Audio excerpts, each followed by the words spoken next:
be in the world and when you happen to be viewing this webinar. Welcome to this Bangor University Credibility Interview Guidance webinar, where we'll look specifically at the CAS Shield Credibility Interview, but relate it very much to the UKVI Credibility Interview that you might get called to as well. My name is Duncan De Silva. I'm the International Recruitment Support Officer here at Bangor University, and as such, my role is to assist students through this process after they get their offer, through to receiving the CAS letter and then beyond until they arrive on campus. So my role is very much involved with CAS Shield, very much involved on a day-to-day basis with helping students to get through this process as efficiently as possible. And as such, I deal very much with the CAS Shield Credibility interview. And I'm here today to offer some assistance, guidance to help you get through that process and perform to your absolute best standard.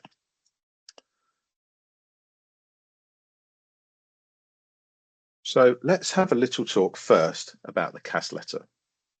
In order for you to make your UKVI visa application, you need a CAS letter from Bangor University. In order to achieve that, you need to fulfill a certain number of requirements. You firstly need to have an unconditional offer. Some of you may only have a conditional offer at this point, so you'll need to fulfill all the requirements of your conditions and ensure that you then receive an unconditional offer from the university.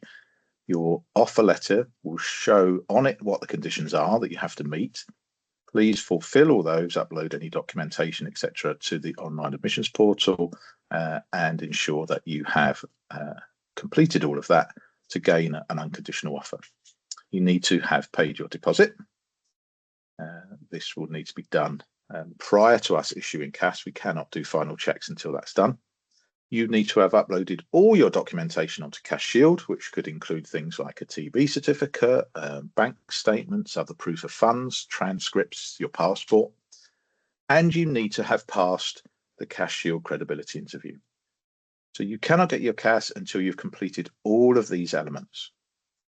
You can complete the elements in any order that you wish, but they all have to be done before we can issue your CAS letter. So what are we going to talk about today?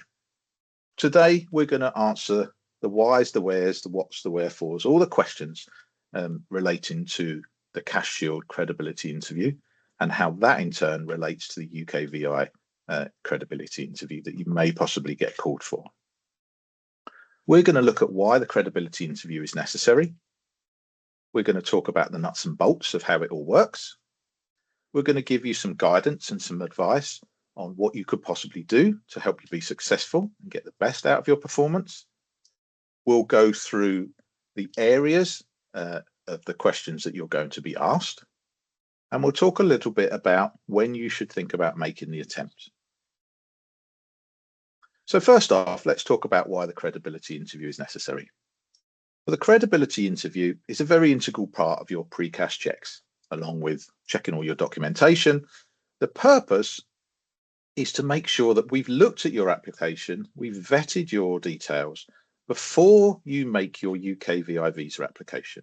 UKVI expect that we would have done this and that by issuing you with a CAS letter, we are pretty sure that you're up to the standard and your documentation is all in place to be able to receive a visa, a student visa from the British government. So we need to check that everything's there and in place. While we check your documents, we also want to check to see that you are of the standard necessary to pass a UKVI interview. So by taking a CAS Shield interview, we can get some indication of how we think you will probably perform at UKVI interview.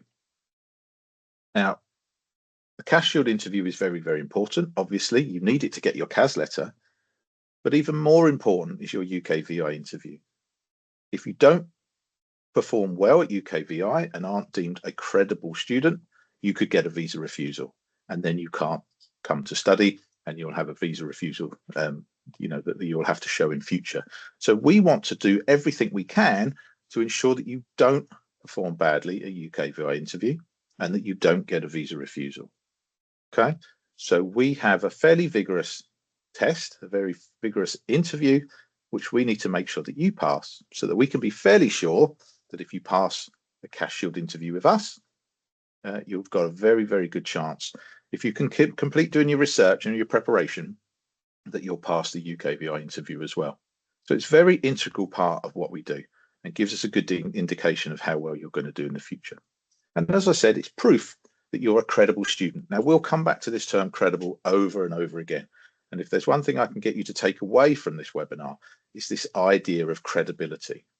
The point of all of this is to prove that you are a credible student, that you're coming here to study for the right reasons, that you're coming to the UK because you really want to come to Bangor University to do the course that you've decided to do in order to get a degree that will then allow you to go on in the future to do other things, that you're not coming for any other reason. And UKVI want to be sure that you're a credible student. And a credible student will have quite a bit of knowledge about where they're going, why they've decided to come here, how things are going to work while they're here. And that's the kind of thing that you're going to need to get across. And we'll go through that in a bit more detail. Now, as UKVI as a whole, over 60% of their visa refusals are because students are not deemed to be credible at the interview stage. In other words, they get called to a credibility interview and they don't pass because UKVI do not feel that the student is a proper credible student. Okay, for the university, it's a much higher percentage. For Bangor University, it's probably 95% of the visa refusals we get are because students don't perform well at UKVI interview and therefore they are refused a visa. So we want to be sure that we can do everything possible to make sure that when you get to UKVI visa stage and you get called to interview, and quite a lot of you probably will get called to interview, that there's a good chance that you're going to pass. There's no point making the CAS Shield interview very easy, you passing that and thinking that's the standard, and getting to UK interview and realizing that you're not of the standards that's necessary. So we need to make sure that the test is a good one. The credibility interview is only partially about your English language ability. Okay, obviously being able to speak clearly, concisely, to be understood, to understand the questions that are being asked of you are very, very important. But what's more important is this whole idea of credibility. Okay, so you're not just going to be judged on your English language ability, you're going to be judged on the quality of your answers and how that helps you come across as a credible student. And the key to all of this, again, the very, very core of what we're talking about here is getting across your personal reasons for why you've made the decisions that you have. Your personal reasons for choosing to study in the UK, to choosing to study at Bangor University, to choosing the course that you've decided on, are what this is all about. That's what UKVI want to know. Okay? They don't want generalized answers that anybody can give by doing a little bit of research online. They want to know about you. Why have you decided to come here? And that personalization of your answers is what is going to prove that you are a credible student. So how does it work? Let's talk a little bit about the nuts and bolts of CAS Shield and the credibility interview itself. So as soon as you have an offer, whether it's a conditional offer or unconditional offer, you will receive an invitation to register with CAS Shield. That will come in the form of an email with a link. You click on the link, you'll be asked to input your email address, and it needs to be the same email address you've used for your application with Bangor. And then you'll be asked to put in a password, and you then have access to the online CAS Shield system. The first thing you'll get asked to do is complete an info check. And here you'll get asked lots of questions about yourself, your intentions, your course, how you're going to pay for things, etc., etc.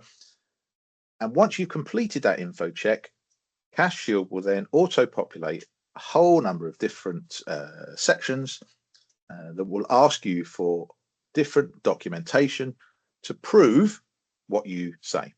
Okay, so if you say that you're paying for your tuition and the living expenses yourself with your own money, it will ask for a bank statement from you. If you say you're a sponsored student, it will ask for your sponsorship documentation. You put your passport details in, it will ask for a copy of your passport.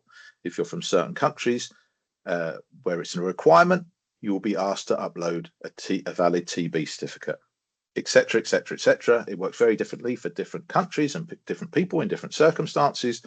But if you complete that info check, it will auto-populate all the sections necessary for you. It will also auto-populate a section for your interview, and it will show an interview invitation. Now, this is an automatic invite.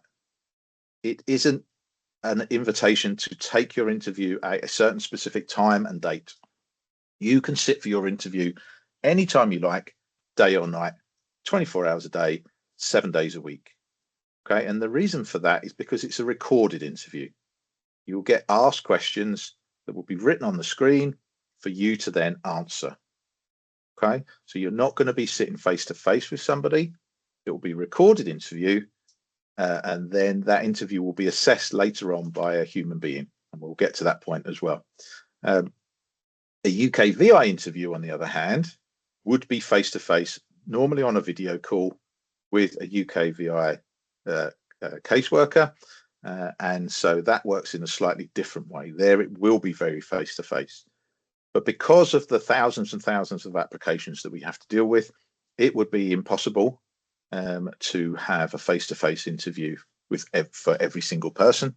So it's a recorded interview, and then the assessment is made sometime later. It normally takes about 24 hours, sometimes a little bit longer, for that assessment to be made, and then it will get scored. You will be asked 16 questions. Question will come up on the screen, 14 of which have scored. Now, the first question is just a statement that you are asked to repeat, saying that you understand the seriousness of the interview process, that you will not cheat, you won't use any fraud or deception, and that if you do, there can be serious consequences.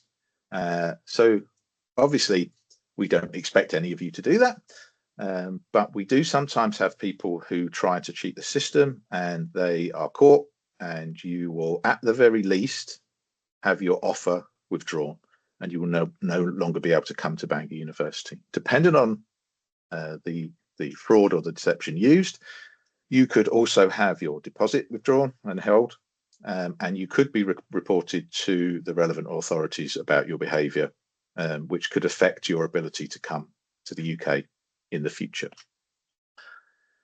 So please don't go down that road.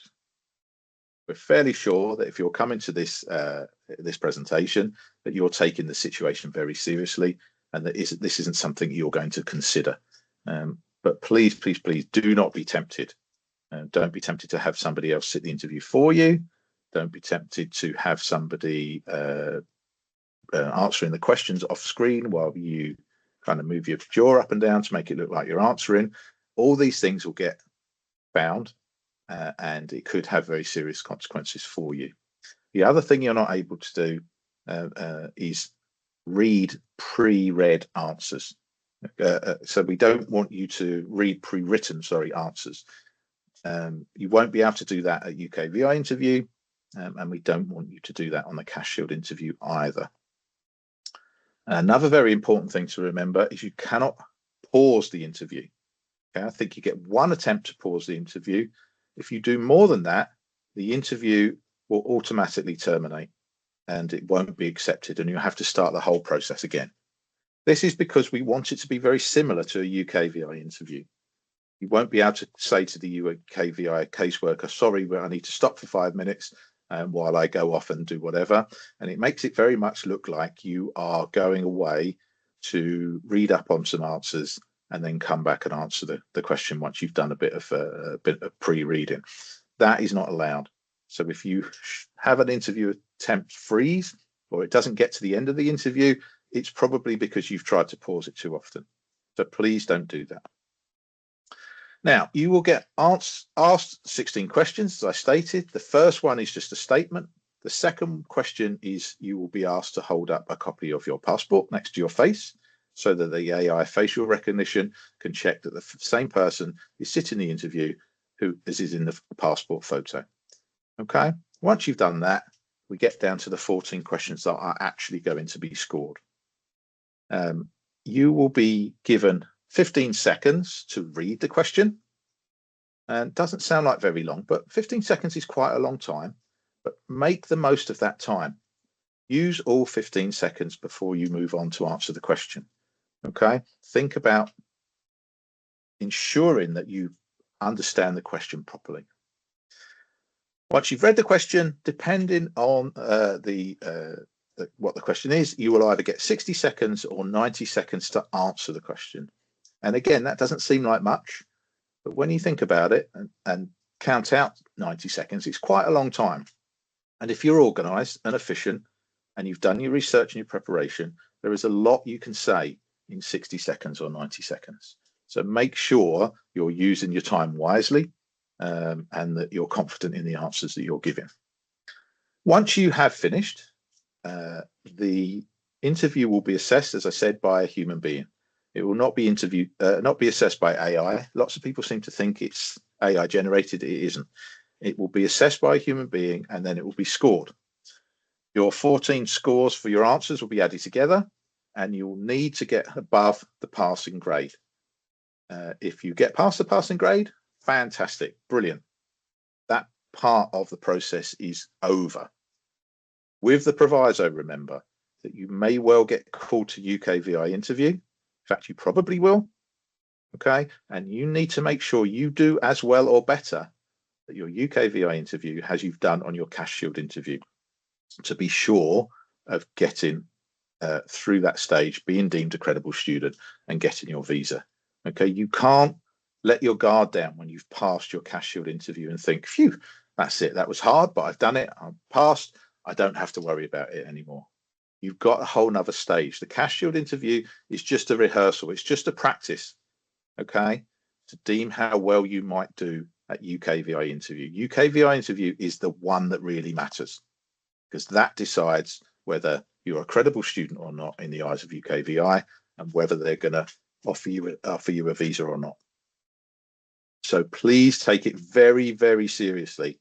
Don't let your guard down just because you pass your CAS Shield interview.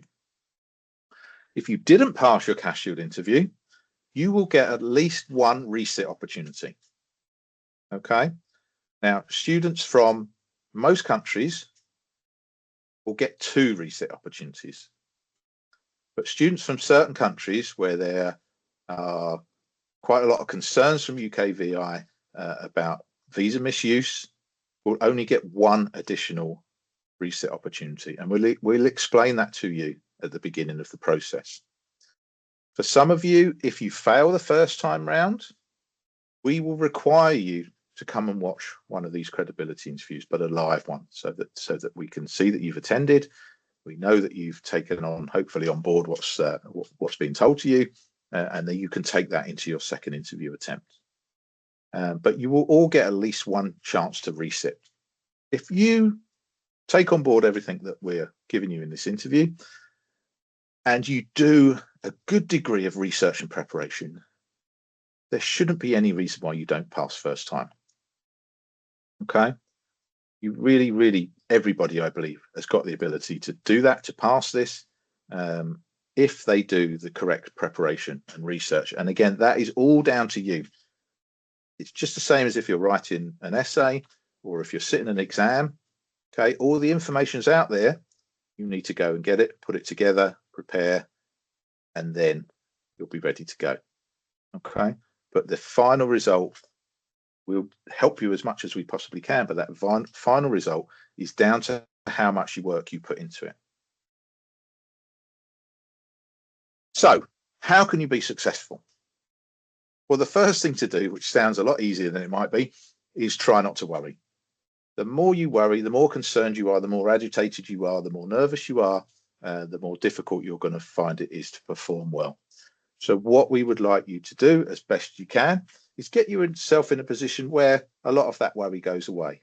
Now, how can you do that? Again, it's very similar to as if you were sitting an exam.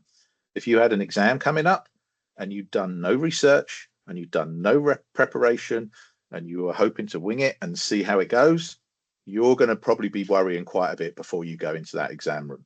And the chances are you're not going to perform to your best. Exactly the same situation here.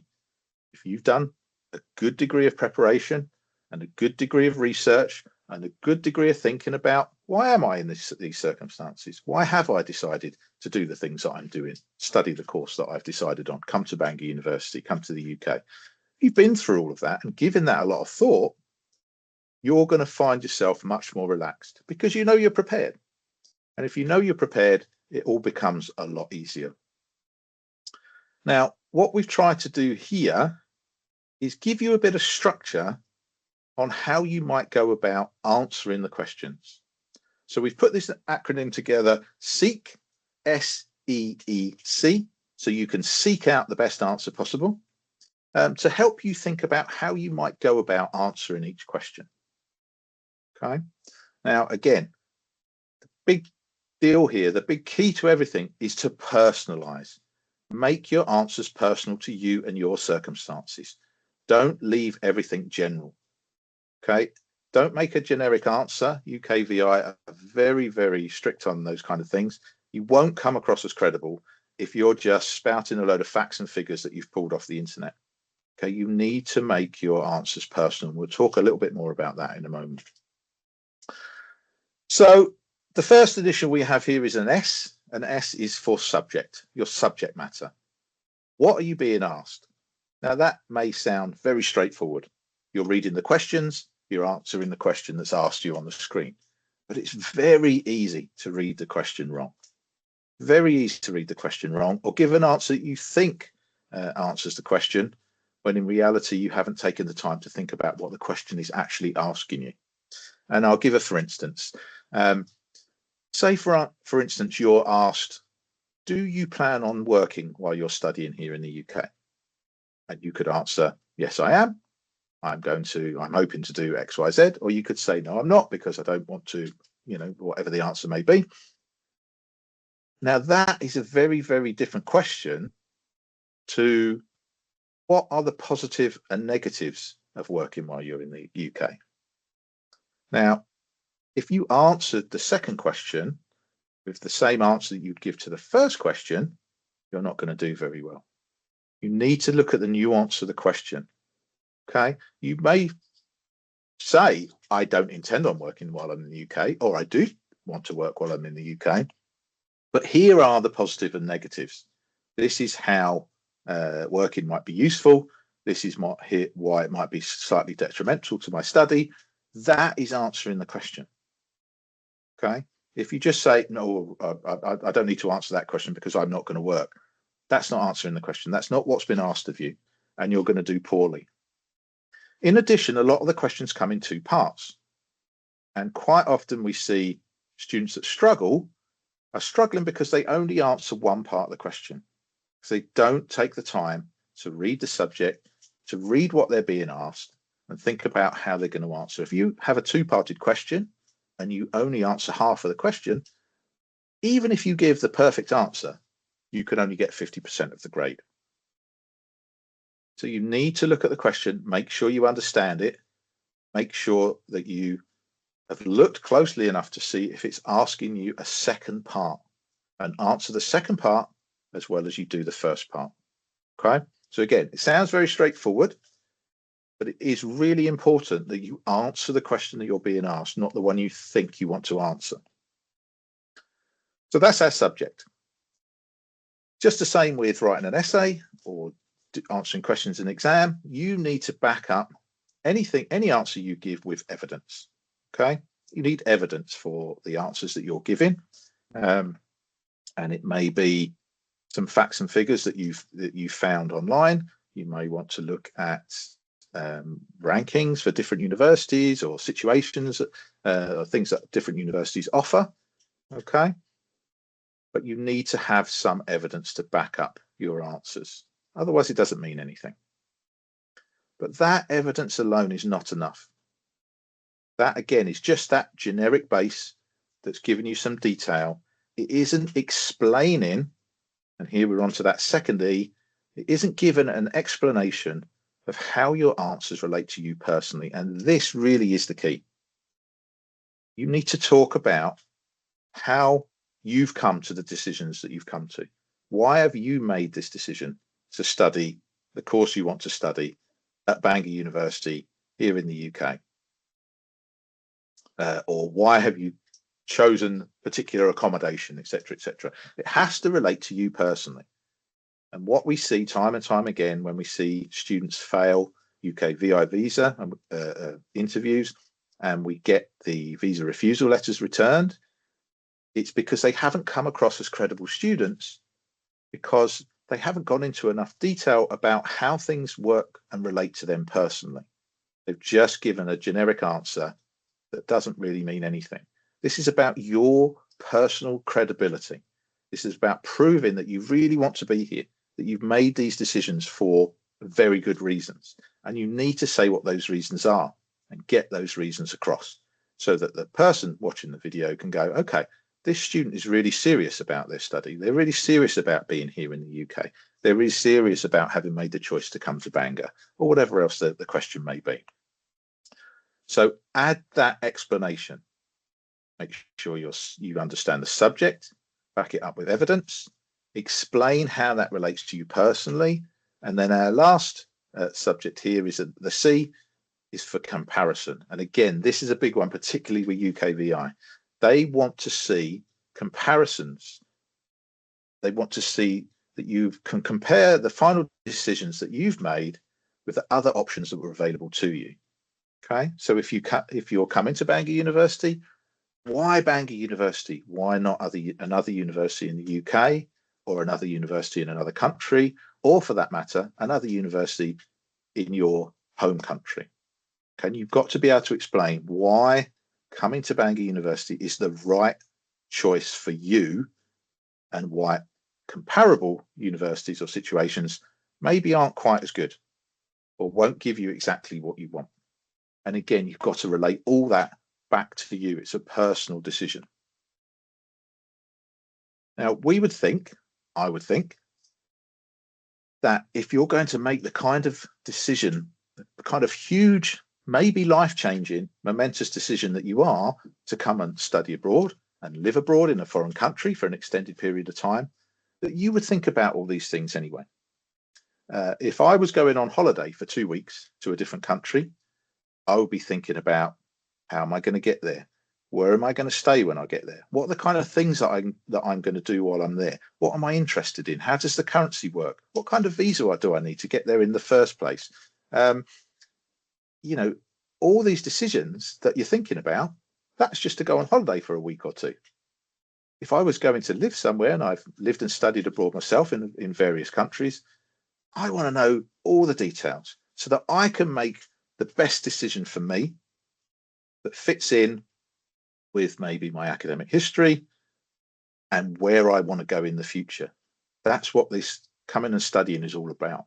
Doing this course, there's a purpose behind it. Yeah. And you need to get across what that is. So you're going to think about all these things before you make a decision, one would hope. And that's what UKVI want to see. They want to see that you've thought in real detail about all the different options out there before you've come to the decision that you've come to, because that shows credibility. Okay, that shows that you've made a real conscious effort to come to a decision, and that Bangor's the place for you once you finally made that choice. So let's go through some of the areas that you might be asked. Okay, I can guarantee in a UKVI, in a CAS Shield interview, you'll get asked questions for all of these sections. So you're going to need to think about answers for all of these. And you will probably be the same when you go to UKVI interview. Now, the CAS Shield, you're going to get asked 14 questions. It's not necessarily going to be 14 questions when you go to your UKVI interview. It could be 4 or 5 or 6, but you'll get a little bit more time to answer. There's no 90 seconds or 60 seconds barrier.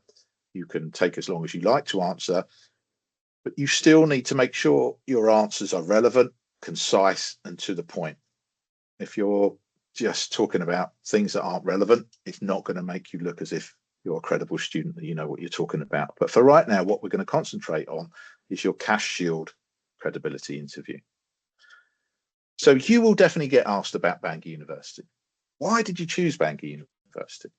Why is Bangor a better fit for you than another university, either, like I said, here or in another country or back in your own country? What does it offer? What do you know about the university that made you choose Bangor over others? And again, you can talk basically about rankings and student satisfaction and those kind of things. That's fine as a beginning. There's some evidence, but you need to relate all that to your own personal experience. Okay? There are hundreds, thousands of universities around the world that you could have chosen. But you need, as a credible student, to be able to say why it was Bangor that you decided to pick when you had all that massive choice of every university around the world.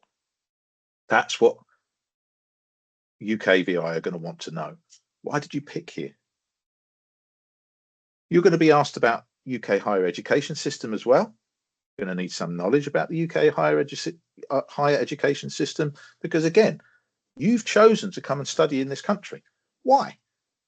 What is it about the UK that works for you? What is about the UK higher education system that is better for you than, say, the American system or the Canadian system or the system back in your home country? Why did you pick here? This is a very big one for UKVI. You're asking for a visa to come to the UK. So what is it about the UK that made you want to come? That's, again, proof positive of your credibility. If you can answer that question well, you'll look like a credible student who's very much thought about the different options and decided on this, rather than just making it look like, well, you didn't really think about things too much. You just decided that the UK is the place for you because an agent said it would be a good idea, or you knew someone who'd been here before. So you need to be able to think clearly and talk clearly about why you made this choice. The other big one, and one where students fall down quite a bit, especially on the UKVI interview, is being able to talk about their course. Now, your course is your key to everything. And if you cannot talk credibly about your course, it's not going to look like you're a very serious student. And that's going to be detrimental to your plans. So if you've chosen a course at Bangor, there is an expectation that you will know what that course entails, what the modules are, the kind of subject area that's included within the modules, how many credits you need in order to pass your course. Are your modules all mandatory? Are some of them, do some of them allow you a choice? Okay. It would be expected that you'll have that understanding of your course. That's the very key of everything that you're doing. And why that course choice is better at Bangor maybe than it is somewhere else, or why that course is better than another course you might have thought about at Bangor University. So you need to be able to provide that information, do some comparison, and talk about how it relates to you personally, why you made the choice you did. How does it relate to your academic background or your working background, for that matter, if you've been working for how is it going to affect where you want to go in the future? Okay, so make sure you've got a very good knowledge about the course. Go on the university website, read up all about your course. Okay, it's all there. The details are all there for you. You just got to go and have a look. Now, you're also going to get asked about accommodation. What option did you decide on? Did you decide to go into private accommodation, in a shared house, a flat of your own? Are you choosing to be in university accommodation? If so, what type? Why did you choose that? Where is this accommodation? How far is it from the university? All those kind of questions. Again, it's all there on the website. You can go and look things up. But you need to prove why you made that choice. Again, a credible student would have thought about these things. A credible student would have thought, right, well, where do I want to live? What's going to be best for me? And everybody's going to have a different answer to that question. It's going to work in different ways for different people. But you need to be able to ensure that you can Verbalize that and get that information across when you're asked. So you need to think about it in advance. You're not surprised when the question comes up. You'll definitely be asked about your funding and finances. How are you going to pay? Are you on a scholarship? Is it a full scholarship or a partial scholarship? Are you paying for the tuition and the living expenses yourself? Have you saved up money in order to do this? If so, you'll need to show where you've been working to show that the money's come from a reliable source. Are your parents helping you with this? Have you got an educational loan? All those answers are going to be different for every person, but you need to be able to show proof of what you have decided, what your decision was, and how you're actually going to make this happen. On top of that, how are you going to budget while you're here? Now, you need to show that you've got £10,539 to cover a 9-month period while you're here. Now, if you're here for a year, you're probably going to need a little bit more money than that. How are you budgeting to ensure that the money you have is going to cover you for the whole time that you're here? Okay. Again, a credible student will have thought about, okay, well, I've got this much money. I've got to make that last for the whole time I'm here. So here's my budget. Here is how I'm going about things. This is what I think my weekly costs are going to be. This is how much my accommodation is per month. You should have all that knowledge and be able to impart that information in your interview. Okay, again, that's what makes you come across as credible. It's because you've thought about all these things in advance. You know how it's all going to work. Okay, and you're prepared. You'll get asked about UK student visa rules and working regulations. How many hours a week can you work while you're studying? Is that the same during term time as it is during vacation time? Can you work for longer? When's the earliest you can arrive in country once you get your visa? Can you stay in country after your course finishes? Can you work in country after your course finishes? You're going to be expected to know all these things. Okay, so again, finding that information out is very easy. We'd expect that most people would know that anyway, but you need, again, to be able to verbalize it, to get it across, to make it clear that you understand what the requirements are of you while you're here and that you're following the laws and the regulations so that there are no problems. Another big one is your future plans and career goals. What are you wanting to do after you graduate? What's going to come next for you? How is the degree that you've decided to study for, the course that you're taking, going to help you to reach those goals? Okay, so it's very important that you can explain, this is what I'm hoping for. The reason why I'm doing this course is because it's going to take me to the next stage. And it's going to do that by, and explain how that works for you. Talk about where you'd like to be in 5 years' time, what you're hoping to do, and how doing this course at Bangor University here in the UK is going to be beneficial for you. And again, the answer to that question is different for everybody. So you cannot give a generalized answer. It needs to be personalized. It needs to be relevant to you. Okay. But that's how, again, you'll come across as a credible student. There's an expectation that you've come in to do this degree for a reason. Okay. It will cost a lot of money. It will take a lot of time. And it's not something that you would undertake lightly.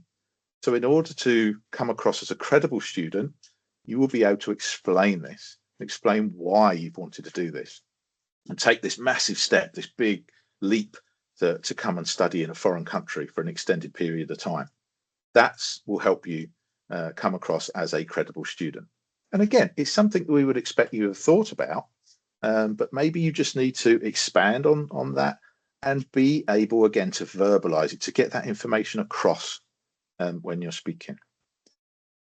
You'll get asked a little bit about UK culture and society. What do you know about the UK? You know, what are you expecting when you get here? What do you think it's going to be like?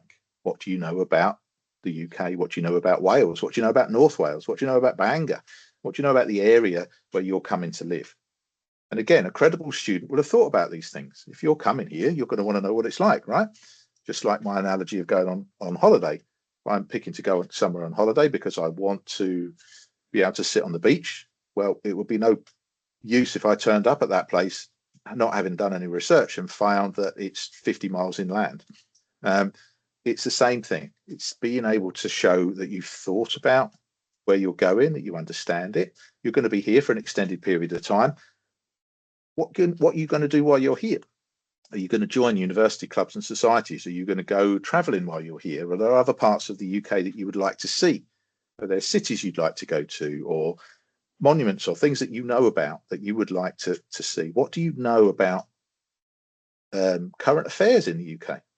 Go online, look at the BBC website, watch the BBC News, so that you've got an understanding of the society that you're coming into, that you've got an idea about what's going on, what people might be talking about while you're here. Again, if you've got information about that, you understand that, you can get that across, it will show that you're a credible student. It will show that you've thought really hard about what you're getting into, where you're going, and what's going to be happening while you're here.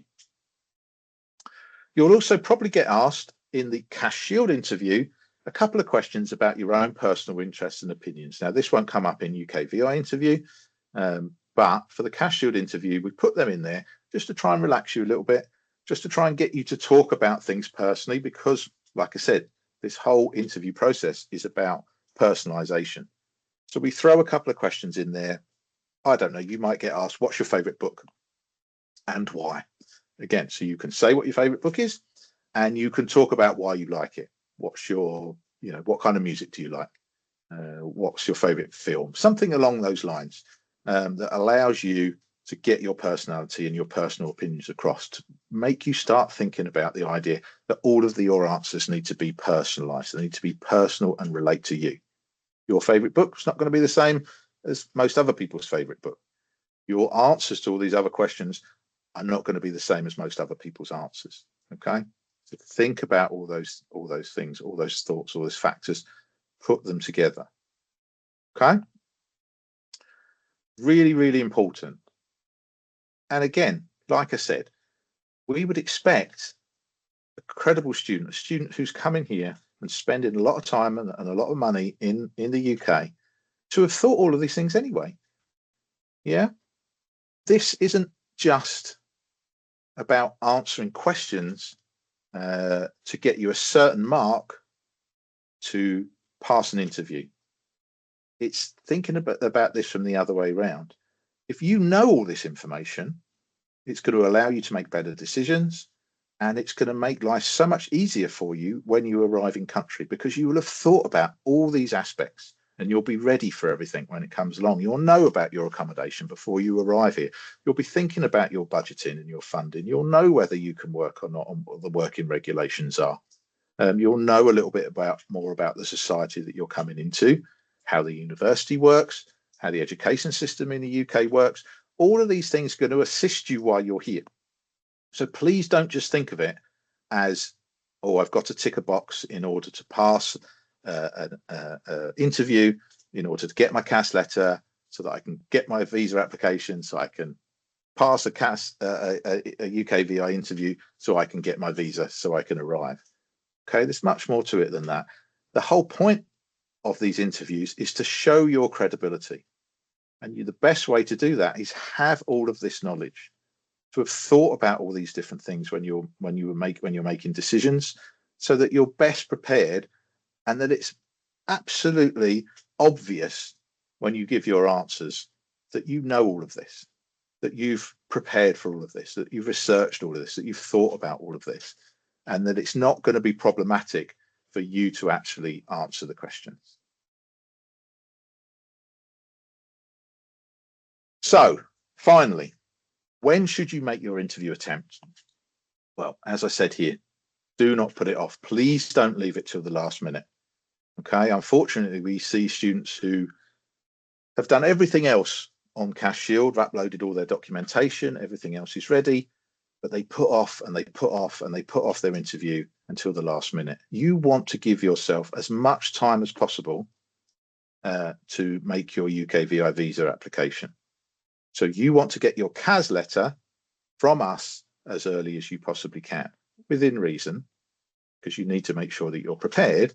But if you leave it to the last minute and then you don't pass first time round, Then you've got to go through the whole process of taking the second interview, which may be your last opportunity, which puts a huge amount of added pressure onto you.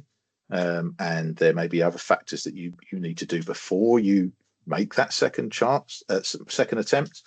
And that is just going to add pressure and pressure and pressure. So do not put your interview off. You can take it at any time, your CAS Shield interview, day or night, 7 days a week, 24 hours a day, whenever you feel ready.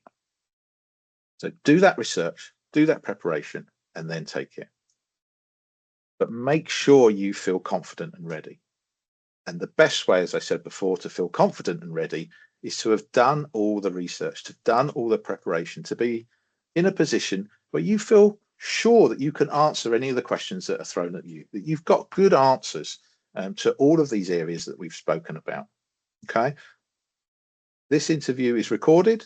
You can come back and watch this webinar, at any time you like.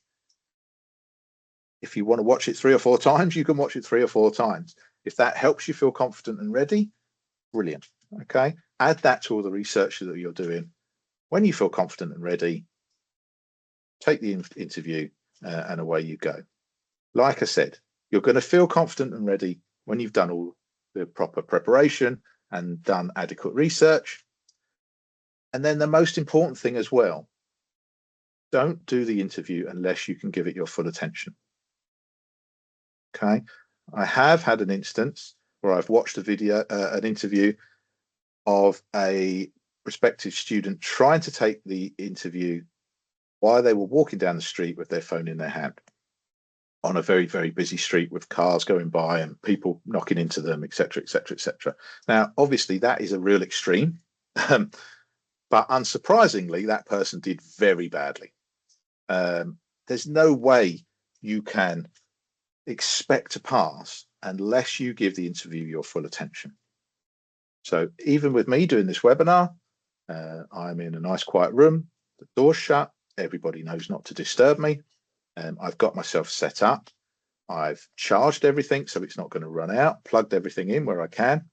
I'm doing the webinar from a laptop because I can see everything much more clearly and it's much more stable. I've got a good camera in my laptop. I'm not trying to do it from my phone, which is just going to fall over. Now, some of you might not have that option. You may have to do it by using your phone. But please make sure that your phone is stood up very stably. It's not going to fall over, not get knocked if you press against the table. I'm wearing headphones because, one, it blocks out some of the other noise around me, means I can concentrate more. I've got a microphone in my headphones, which means that hopefully the sound that's coming through to you is very clear. And I'm in a position where I can give everything my full attention. It's quiet. I have a drink next to me in case I get thirsty or my voice goes or my throat gets croaky. I don't want to be sitting there thinking, oh, I'm going to be in a bad position if I can't speak properly. I can take a little sip of water. Everything here is ready for me to give this webinar my full attention. It's just like going into an exam. You want to make sure you've got everything with you that's going to make things easy and allow you to perform to the best of your ability. Now, if you do all these things, I think you should have no trouble passing this interview. It's not insurmountable in any way, shape, or form. Okay? The majority of people who take the interview pass the interview. And the reason why they do that is because they are a credible student. They've prepared properly. They've done the research that's necessary. Big thing, preparation, preparation, preparation. Proper preparation prevents poor performance. And the way you're going to prepare best is doing lots of research and lots of thinking about why you've made the decisions that you've made. Okay? Remember that acronym SEEK. Seek out the best answer. You want to understand the subject. You want to provide additional evidence. You want to explain how it relates to you personally. Personalize, personalize, personalize. Make sure this interview is about you. Okay? And then add some comparisons, other options that you could have done, but you decided not to. If you can, within the nerves that you may have on the day. Try and show some enthusiasm. Show that this means a lot to you. Show that this is something that you really, really want to do. This is a big decision, a life-changing decision. And it's going to hopefully open up lots of doors for you and allow you the experience of a lifetime to come and live and study and maybe work in a foreign country. It's a big deal. Show that enthusiasm. That will all add to your credibility. Show that this is something that you really, really want to do. And if it all works and you take everything on board and you do that preparation and you do that research, it will help you to get to a place where pass, you get your CAS, you get your UKVI application, you pass your credibility interview, you get your visa, you buy your plane tickets, you jump on a plane, and the next thing you know, you're here at Bangor University. We very much look forward to welcoming you on campus. We love having international students here. You're a very, very important part of the university. Having students from all around the world is wonderful. It makes a difference to the campus life. It's great for our home students to be surrounded by people from so many different cultures and backgrounds. And we really do hope for you, it will be a life-changing situation. My own time studying abroad were some of the best times of my life. Don't let CAS Shield or the UKVI credibility interview be a reason why you aren't able to enjoy this experience. Preparation, research, personalization. Show that you are a credible student. You do all those things, you should have no problem at all. And we will be able to welcome you to campus in the very near future. And I'll just finish up by saying I wish you all the best with your interview attempts. If there's anything in addition that we can do to assist you, we will try our best. And we hope very much that you pass first time with no problems and that it's a nice, smooth process. And with that, I'll leave you. Thank you very much indeed.